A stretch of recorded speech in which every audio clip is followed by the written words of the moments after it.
Paano pag di ka nakabili? Iyak. Iyak lang. Iyak. Ano ka pag nakabili ka ate? Iyak din. 불타오르네.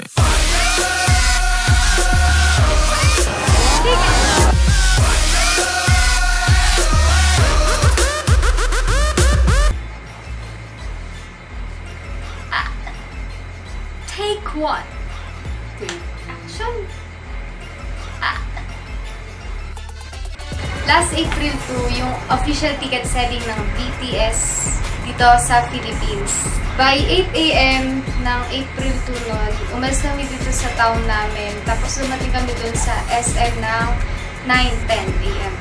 So, may mga kasama din kaming friends like Ate Eunice. And we met her friends also, Ate Raikis and Ate Catherine.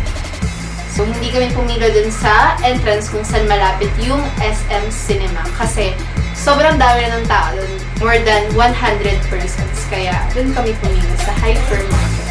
Which is, hindi ganun karaming mga tao. May napanood kasi kami yung mga vlogs na nagsasabi na doon kami pumila sa labas ng hypermarket para muna kami makapasok. Kaso, sadly, Hindi kami pumasok kasi may mga nauna na sa pilang mga tao. Kaya, so ayun, by 9:41, as you can see, nag-start na kami doon na mag-ready kasi ilang minutes na lang before mag-10. Tapos buksan na yung hypermarket. Anong oras na? 9:57, 3 minutes. 3 minutes before.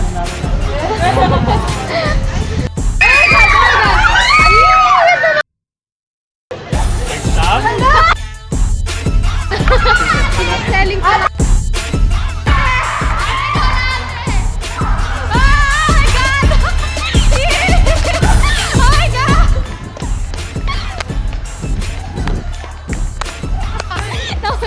Sila.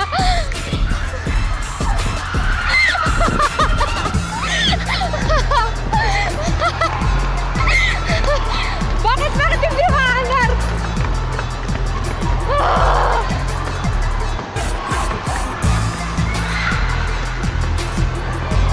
Yeah! Nakikita niyo na po sila! Ah! Amin!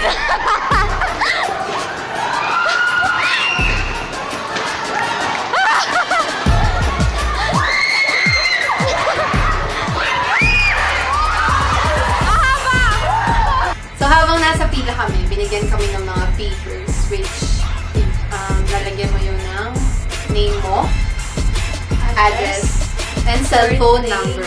Cellphone number.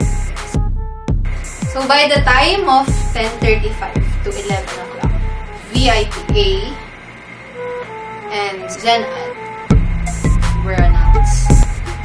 Yes, sold out. 11 o'clock na po. 11 o'clock na. Nandito pa rin kami. Ito pa rin yung pool. Ayan, yung pool. Diba? Nakabili kami. Nasa third pool na po kami. Third pool! Third pool. Ayan siya. Ayan siya. Wala akong masabi. Ubus na yung generic. Day 1 tsaka day. Yan, so naka-encounter din kami ng ilang armies na nagpapagbili ng ticket. Kaso, naisip namin na unfair naman kung ibibili namin sila. Eh, katulad nun, may ano yun, Gen Ad ba yun? Gen Ad ng day 2, malapit lang ma-sold out. Tapos, lumapit sila sa amin, sabi, pwede daw bang ibili namin sila ng kahit ng isang ticket lang ng day 2 na Gen Ad. Yun, nagdahilan na lang kami kasi sobrang unfair sa ibang pumipila sa likod namin na malayo pa dun. Tapos sila yung makakabili nun. Parang hindi naman sa hindi deserve pero unfair talaga. Yes. At mas maganda kung paghihirapan mo talaga. Yes. Kailangan yung pumipila ka talaga. Eh, sila nandun sa gilid-gilid ng pila tapos sa mga labit natin. Nasa yung pabili ko. Tapos may isa pa doon, may isa pa kaming na-encounter. Bukod dun sa dalawang teenager, ano siya, may middle age na babae. Tapos sabi niya sa akin, Parent. yun, sabi niya, pwede daw bang pabili, makikisabay daw siya. Ako, sabi ko naman, sorry po, ang unfair po kasi sa ibang nakapila. Pumila na lang po kayo. Sabi ko ganun. Tapos yun, nag-sorry na lang ako. Okay lang naman, di ba? Bait na bata. Yes.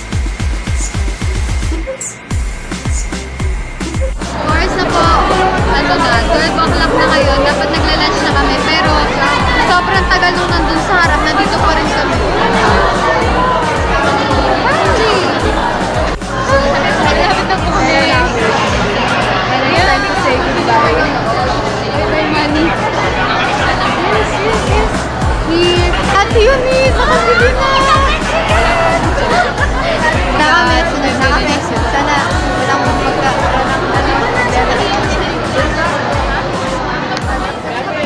Mama, dito na malapit na.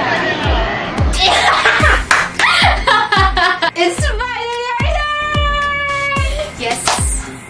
Sorry. Sadly, hindi namin nakuha yung gusto naming section. Yung 216? 219? Yung gusto natin section. 221, 220, 219. Napunta kami sa 216. Oh my God! One turn na lang!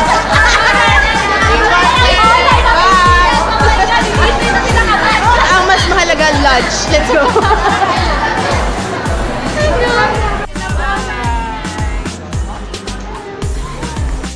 And that's it. We finally got our tickets.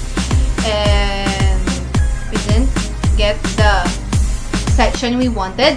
But what's important is makikita namin ang BTS sa May 7. So, sa lahat ng day 2 Vips, see ya! Goodbye!